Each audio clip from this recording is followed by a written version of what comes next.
afortunadamente soy nacido y criado en este corregimiento. Anteriormente era una vereda. Este territorio aquí era directamente ganadero. El propietario era español, don Alfredo Posada, llamaba el propietario de esta finca. A mí me llamaron a trabajar acá, vine a trabajar duré como 2 meses de trabajador. En esos 2 meses se fue el mayordomo y me quedé yo como mayordomo en esta finca. Yo duré 7 años en esta finca antes de ser resguardo. Entonces yo manejaba 20 trabajadores limpiando potero, porque todo era limpio potero, pero ellos el medio ambiente no lo cuidaban. Ellos decían que en 2 metros a lo largo de estos poteros comían muchas reses, por lo tanto se depredaba el monte grueso, se metía el ganado, dañaba los nacimientos de agua. Entonces nosotros veíamos con preocupación eso. Afortunadamente hablamos con los dueños y hablamos con Incora, que era el instituto que compraba tierras para las poblaciones indígenas y negros y campesinos. Entonces nosotros tuvimos de buenas porque los dueños accedieron a hacer oferta a la Incora.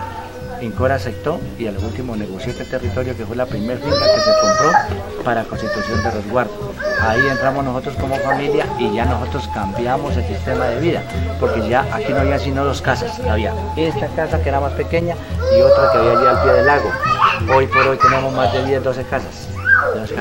Pero también cada familia también siembra el pancojero, o sea el nazatul, que el nazatul es todo para nosotros, porque ahí están las gallinas, los marranos, la vaquita, la yuca, la racacha, bueno, todo lo que tiene que ver con el consumo familiar. Entonces, de ahí para acá nosotros comenzamos a pensar que el agua era algo que tenía que ver con la vida. Sin el agua no podíamos vivir, entonces comenzamos a proteger. Entonces, todos esos potreros, allá en ese frente de allá era puro potrero. Esos son más o menos por ahí 80 hectáreas. Y nosotros dijimos, vamos a encerrar, vamos a aislar. Cosa que ahí en ese lado nacen por ahí 30 nacimientos de agua. Por ahí 30. Nosotros dijimos, sabemos que el agua no nos la vamos a tomar nosotros porque va hacia abajo, pero vamos a protegerla porque la población de abajo también necesita el agua. Entonces fue como comenzamos a proteger todos esos nacimientos, los de acá que van al río Parra, y hoy por hoy, pues gracias a Dios, por lo menos en estos veranos la agua no se ha secado. Las veces se secaba completamente, hoy por hoy no, hoy por hoy todavía conservando y cuidando tenemos el gran proceso líquido de la agüita. Sería interesante que ojalá todos pudieran devolver la historia para mirar cómo era Pradera, hablando nomás de hace unos 50 años, donde Pradera era pequeño en población, pero muy rico en producción, muy bueno en la parte humana, porque había mucha solidaridad, había mucho respeto, humildad, y eso hacía que se viviera casi como en familia. Había muchas oportunidades, uno no veía a ninguno desocupado, ya que alrededor de Pradera existían mucha producción agrícola, donde la gente que no iba a las empresas, ahí tenían su trabajo, los jóvenes, las mujeres, los que todavía llamaban a que fueran a coger maíz, hoyo, sorgo, habichuela, tomate. Es decir, alrededor de Pradera había mucha producción.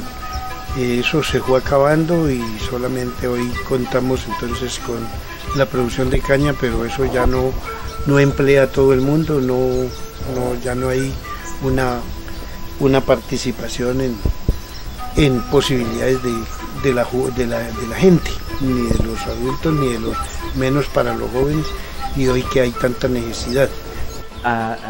En ese entonces había muchos logros porque se podía sembrar toda clase de comida que usted quisiera, sin necesidad de abonos químicos, y nuestros padres, nuestras familias, no solamente mi papá, todas las familias que dependían de la agricultura, se sembraba lo propio, se sembraban sus cebollas, se sembraba racacha, se sembraba la yuca, se sembraban flores. En ese entonces esa era como la forma de vida de coger pues el ingreso para la remesa de cada familia. Y pues nuestros padres, en ese entonces cada familia tenía sus 2 caballos en la casa, en la finca, y como no había carretera, había que transportarse hasta San Isidro. Los que tenían platica, hasta San Isidro para viajar en carro, pero los que no tenían platica tenían que transportarse a lomo de bestia. El caso de por acá había muchas familias que se dirigían a Pradera y otros a Florida, pero la mayoría de esas familias tenían sus ingresos propios de la agricultura propia, como lo que les comento, toda clase de agricultura se sembraba acá, y una parte se llevaba para el comercio, pero la otra parte se quedaba para el sustento de la familia. Y lo que yo tengo por conocimiento es que de lo que yo he vivido y lo que me han contado muchos mayores nativos de esta región, es que la subsistencia de aquí de la región era de mucha agricultura propia. Aquí se sembraba bastante la cebolla, era un sector de la cebolla, yuca, racacha, maíz, frijol y otros productos, hortalizas, flores. Y en ese entonces, pues cuento los mayores que pues no había carreteras, sino que era la mayoría de la población tenían puras bestias. Y entonces así como dijo el compañero, es cierto, por carretera a un tiempo se construyó carretera hasta más acá arriba, San Isidro, y entonces al inicio era hasta Pradera, al lomo de bestia hasta Pradera. Habían que tenía 2 bestias, se iba 2 bestias y se iba hasta Pradera con las cargas, y así mismo se venía con la remesita. Pero entonces, ¿qué hacía la gente? La gente, por ejemplo, sembraba bastante agricultura, entonces dejaba una parte para el consumo y otra parte llevaba allá para traer, por ejemplo, lo que no podían cultivar, que era el arroz, que comían arroz pero muy poquito, entonces traían la sal, no la podían producir, el aceite, pero lo demás era la panela, lo demás todo lo tenían las gallinas, tenían la carne, porque como producían, tenían mucho maíz, entonces tenían hartas gallinas, tenían marranos, tenían muchos animales, entonces eran muy pocas las ocasiones que compraban carne, porque la carne la tenían. Y también, como en ese entonces había bastante bosque, entonces también se hacía la cacería. Y se hacía la pesca. En ese entonces había mucha solidaridad, mucha unidad, por decir algo, en los tiempos de Navidad, en diciembre la gente siempre acostumbraba a hacer sus platos típicos, tradicionales de diciembre, sus conservas, su dulce, bueno, hacer sus actividades, sus sancochos, y la gente siempre invitaba a los vecinos a compartir. Y también cada familia que preparaba sus alimentos le mandaba a las otras familias para que compartieran. Lo mismo hacían las otras familias, hacían sus otras cosas y nos mandaban a nosotros también. Nosotros tenemos una vecina que se llamaba doña Rosa María Sánchez, ella siempre, por lo regular, cada año hacía sus sancochos bien sabrosos y nos mandaba a la casa. Entonces, en esa forma se participaba mucho de la unidad en ese sentido. Es que en ese entonces, anteriormente, los mayores hacían, pues ellos tenían una vaina cultural que era las mingas, hacían unas mingas, mataban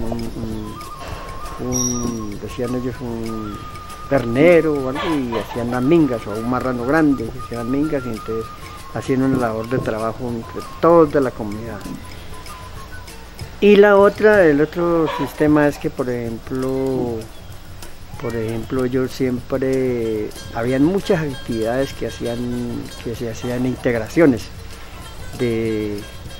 por ejemplo, lo que decía el compañero en diciembre, siempre hacían muchos platos típicos de diversas formas de comidas y dulces y todo eso. Entonces se integraba la comunidad. También eso, la enseñanza, en ese entonces dice que la enseñanza era en familia, estaba la mamá, el papá, los hijos, y entonces la enseñanza era, la educación era en las tulpas. Entonces se sentaba el papá, la mamá, ya por la tarde cuando llegaban de trabajar, se sentaban y entonces a conversar y entonces estaban enseñando a los hijos, a las hijas y a los hijos y planeando para el otro día. Entonces para el otro día madrugar, a cocinar el mote y para hacer para el siguiente la actividad del otro día. Entonces Pradera era, digamos, muy productivo, muy solidario, muy bueno, y que eso en esa primera parte uno podría mirar, digamos, esa amabilidad y esa tranquilidad con que se vivía en el municipio y en sus alrededores. En estos corregimientos era igual, la gente muy solidaria, muy humana, donde también se producía bastante, es decir, aquí no, por verdura no había que preocuparse porque producían en cantidades. Hoy aparentemente es una alternativa y resulta de que no hay un manejo productivo, ni hay una orientación, digamos, en una asesoría de producción, y menos en comercializar lo que se produce, y eso ha hecho que cada día estemos más frágiles, sometidos a una pobreza que yo diría no es pobreza de falta de oportunidades, sino de falta de valoramiento, de identidad, de principios.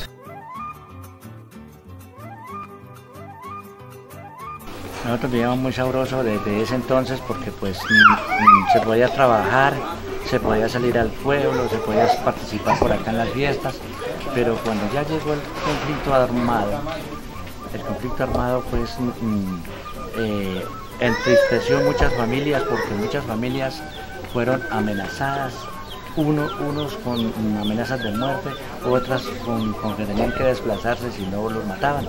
En ese entonces nosotros en esta comunidad teníamos un censo muy grande, pero desgraciadamente por la situación de orden público mucha gente le tuvo que alejarse del territorio, unos por presión de los grupos armados y otros porque temían de sus vidas. Entonces fue así como nos dejaron a muy poquitas familias haciendo resistencia en ese territorio que hoy por hoy estamos aquí todavía. Cuando nosotros estábamos antes del conflicto armado aquí, habíamos más de 100 y pico de familias, 120 familias. Y después de que llegó el conflicto armado, la gente se fue yendo, unos para una parte, otros para otra, y los otros porque amenazados, por amenazas. Les tocó abandonar el territorio.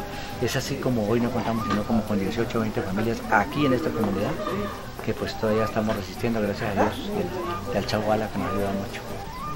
Específicamente en esta vereda, pues el conocimiento que uno tiene es que aquí el actor armado que se llama FARC, pues se llamó FARC, eso ellos hace muchos años, 40 y no sé cuántos años que ha operado sobre estos territorios.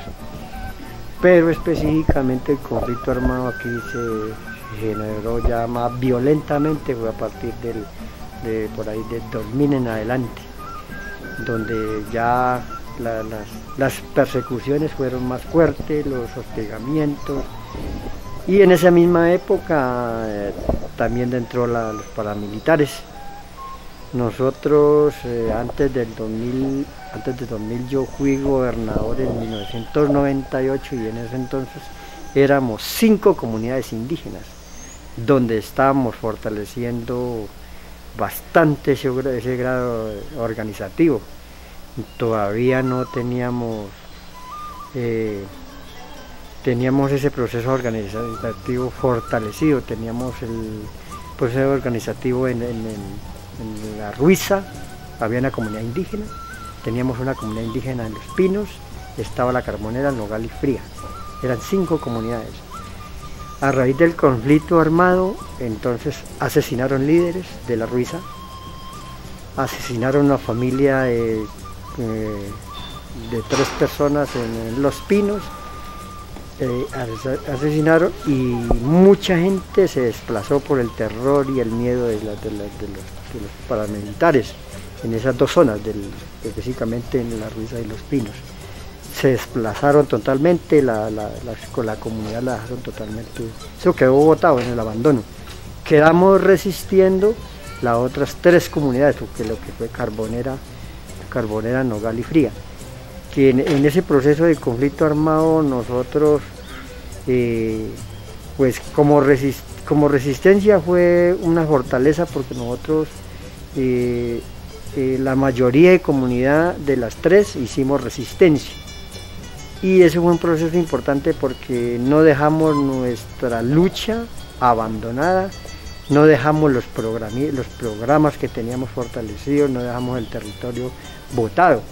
Hubo mucha gente que como las instituciones mismas lo saben, se desplazó, porque realmente hubo mucha gente que fue víctima de amenazas, entonces le tocó desplazarse por terror, por salvaguardar su vida. Otra gente se desplazó por temor del miedo, de la zozobra, de las balas y todo eso. Y la mayor parte de la comunidad fue los que hicimos resistencia. En cada de las tres comunidades hicimos resistencia al territorio, todo eso. Pero allí hay que resaltar que nosotros como comunidad, yo creo que nosotros hicimos que fue una fortaleza de ver tenido como organización indígena una propuesta de diálogo contra los actores armados, llámese guerrilla, ejército, paramilitares. Nosotros tuvimos una propuesta de que nosotros decíamos, a todo actor que llegó aquí le dijimos, bueno, nosotros somos de diálogo, nosotros queremos que ustedes nos entiendan. Le decíamos nosotros a los grupos, decíamos, nosotros queremos que nos respeten nuestra autonomía, nuestra forma de organización, y igualmente nosotros decíamos, nosotros respetamos la ideología de ellos, nosotros lo respetamos, pero respeten la nuestra. Porque al inicio del conflicto eso fue una dificultad muy berraca, porque eso llegaban los grupos, entonces a aposentar en las casas, a comer, a vincular la Cruz Civil, y eso causó mucha problemática de señalamiento, de vinculación de la población civil a los grupos armados. Y a medida de que nosotros dimos ya la propuesta como oposición, como comunidad indígena, eso mermó. Hicimos también en unas épocas, también acordamos con el ejército de cómo coordinar, de que también hubiera un respeto hacia la comunidad, coordináramos un respeto hacia la comunidad, de no vincularse con la población civil, de no llegar a las casas, de no utilizar la población civil. Igualmente lo hicimos con todos los grupos. Entonces, que para nosotros fue una fortaleza, porque de esa manera nos libramos de mucha persecución y nos libramos pues bastante de ese asedio que siempre vivimos todo el tiempo. El proceso de resistencia es que pues, las comunidades no abandonaban su territorio. Las comunidades no abandonaban su territorio. ¿Por qué razón? Porque si uno abandonaba el territorio y dejaba sus casitas solas y su vertica, entonces llegaban los de afuera, hermano, y entonces le echaban mano, y cuando menos acordara ya uno ya no llegaba ahí, sino que tenía otro nuevo dueño. Por ese motivo no se podía dejar el territorio, entonces había que hacer resistencia. Hay muchos momentos, pero especial uno donde ese tema de las FARC afectó aquí y en especial a algunas personas, y donde nos amenazaron, nos amarraron que para matarnos, y eso afectó la parte de la comunidad, pero logramos, desde esa época fuimos mirando algunas posibilidades que la misma norma daba, como era valernos de la Defensoría, de la Personería, de la ONU, y se logró ir aclarando ciertas cosas. En algún otro momento con el M19 de ese entonces, también donde el gobierno entonces por medio del ejército hizo presencia y nos cogieron aquí a varios, dentro de eso a 3 hermanos. El caso de a José, que lo tuvieron amarrado aquí en la vida, a mí me amarraron aquí, y a Manuel lo amarraron al pie de la piedra, y a mí me tuvieron como desde las 4 de la tarde aquí hasta la 1 de la mañana. Entonces me dieron culata, me dieron plan, y me decían de que era que yo hacía parte de ese grupo y que me iban a matar. Y bueno, ahí estuvimos. Esa noche fue un pánico para la comunidad, porque la comunidad pues abajo esperándonos, y nosotros como bajamos y nos tenían amarrados. De ahí nos salimos de ese espacio y logramos solventar esa parte. Luego tuvimos también con el ejército también, casi que igual, esas arremetidas, pero logramos también solucionar todas esas cosas y solventarnos. Eso ha sido impactos fuertes para la comunidad, que a raíz de eso es donde hemos buscado resistirnos mucho más frente al tema de violencias. De esos casos y algo otros, muchos que sucedieron en la comunidad. Sí, bueno, menos mal que el mayor ha comentado pues una parte de la parte más a fondo de la historia del proceso, del nacimiento del proceso organizativo. Aquí es lo que ha contado el mayor. Fue lo que sucedió cuando se vino eso fue al inicio del proceso de comenzar el proceso organizativo aquí. Entonces fue cuando se vino la persecución de todos los actores políticos, religiosos, militares, y entonces allí fue donde ellos sufrieron esa situación que fue bastante dramática. Pero otro proceso en otros tiempos fue el tema específico aquí, cuando se dio el tema de los paramilitares, porque cuando asesinan una familia específicamente en La Ruiza, ahí de los Pinos Asia, eso nos generó mucho terror, porque eso fue bastante. Hubo gente que se desplazó. Por ejemplo, en ese entonces nosotros aquí era una familia numerosa. Algunas familias por amenazas les tocó que irse para el Cauca. Aquí salieron varias familias para el Cauca, otras se fueron para el pueblo, o sea, cantidad de familias que salieron de aquí en la comunidad porque le dieron temor, o sea, no resistieron a la.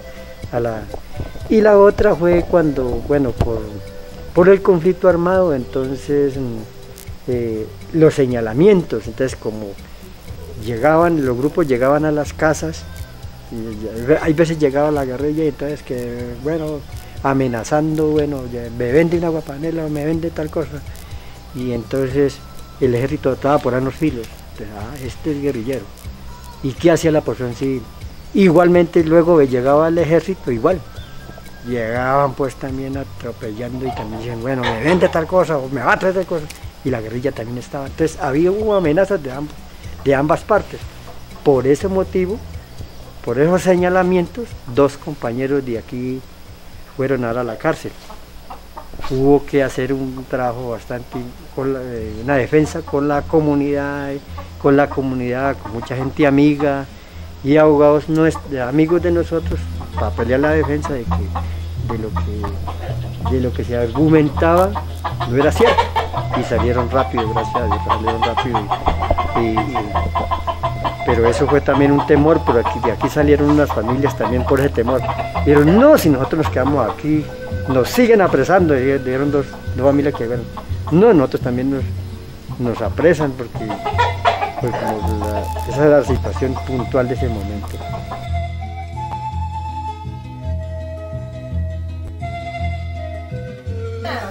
A ver, después de los acuerdos, gracias a Dios, hemos vivido mucho más mejor, porque aquí ya no se ven presencia de grupos al margen de la ley, inclusive ni el ejército casi se ve por aquí, pero hemos vivido más tranquilos porque ya no hay ese asedio, ¿sí? Porque es que nosotros, la mayoría de los viejos tenemos niños jóvenes ya, y nosotros nos preocupaba mucho que estos jóvenes fueran a ser inducidos a los grupos al margen de la ley, pero gracias a Dios hoy por hoy ya no hay cruce de grupos por aquí. Entonces, por ese lado estamos bien y esperamos que esta paz pues sea duradera para nosotros poder pues vivir como nosotros queremos nuestro territorio. Nosotros como organización indígena fuimos los que más sufrimos el efecto de la guerra. Nosotros le apostamos bastante al problema de la paz. Nosotros apoyamos todos los sectores que apoyaban el proceso de paz, nosotros apoyaban, cuando hicieron todas las marchas, nosotros apoyamos el proceso, porque a nosotros nos interesaba el proceso de paz, porque nosotros ya queríamos que nosotros nos dejaran trabajar en paz. Nosotros hasta tuvimos en un entonces, cuando estábamos ya estábamos en el proceso de paz, decíamos nosotros, pusimos una posición, nosotros para qué proyectos. Y esa fue la posición que pusimos nosotros, como nosotros para qué proyectos si no vamos a poder trabajar.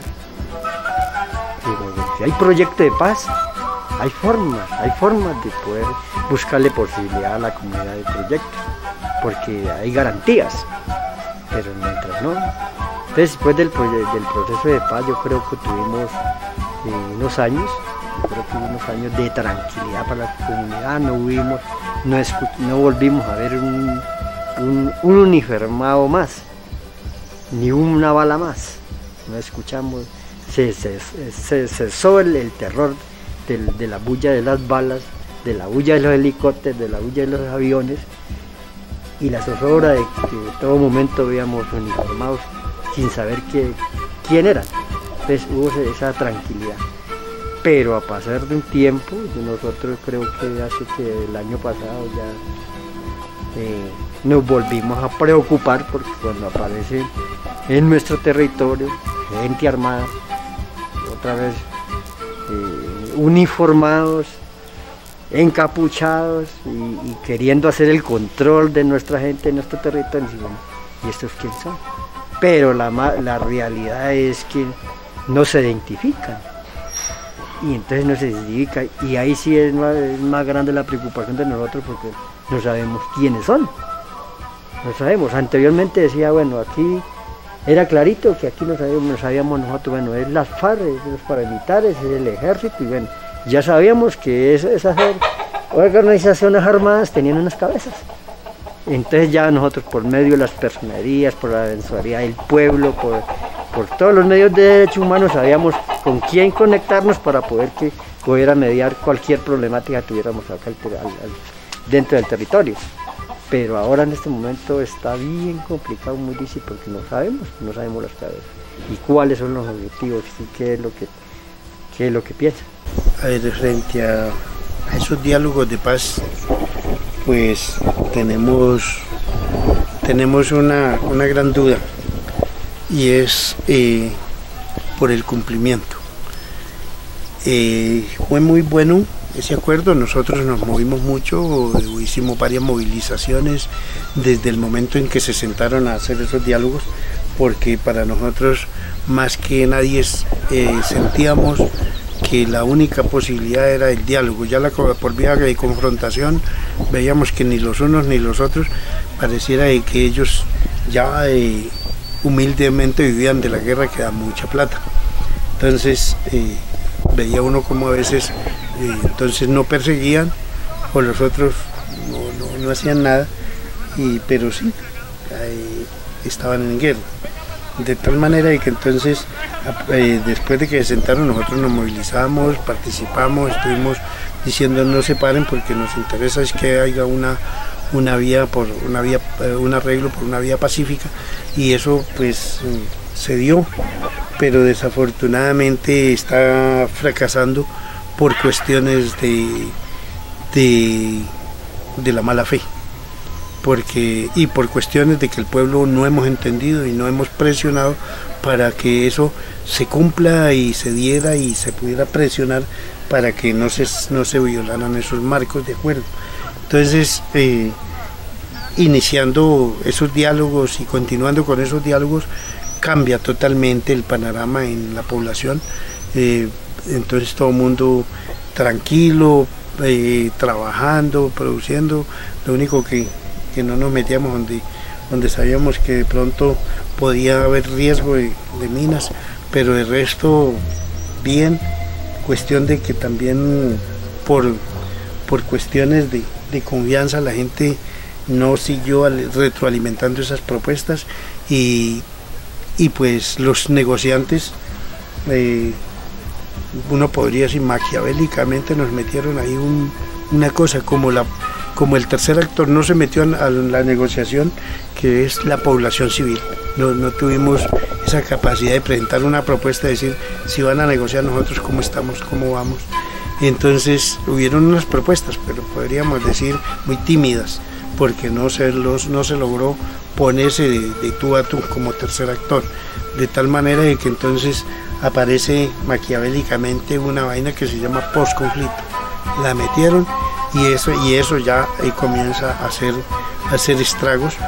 Entonces estuvimos bien, hemos estado bien hasta ahora que estaban en esos diálogos, en echar a dar esos cumplimientos, pero a raíz del tiempo vemos de que entonces van surgiendo como nuevas cosas, nuevos grupos, nuevas dinámicas, y por eso uno mira que eso tiene un fin, y el fin es coger los líderes y las lideresas para irlas exterminando. Y de nuevo, pues ustedes conocen mejor que yo, que ustedes viven en la tecnología, de cómo aparecen muertos y muertas, pero no hay actor y no hay a quien reclamar, no hay a quien decir nada. Es cuestión de que va volviendo a tomar una dinámica de confrontación y que eso va preocupando a la población campesina, indígena, afro, que estamos en los territorios, y que la gente que no está en los territorios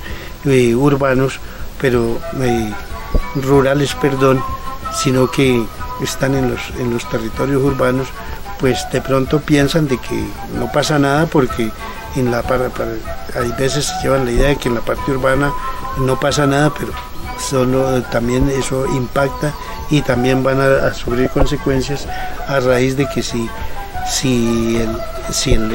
no protegemos la parte rural, donde produce todo lo que son los alimentos, las cosas, donde se produce el agua, donde se produce todo, entonces si dejamos ir contaminando eso, ¿cuál podría ser el fin de las vidas del ser humano?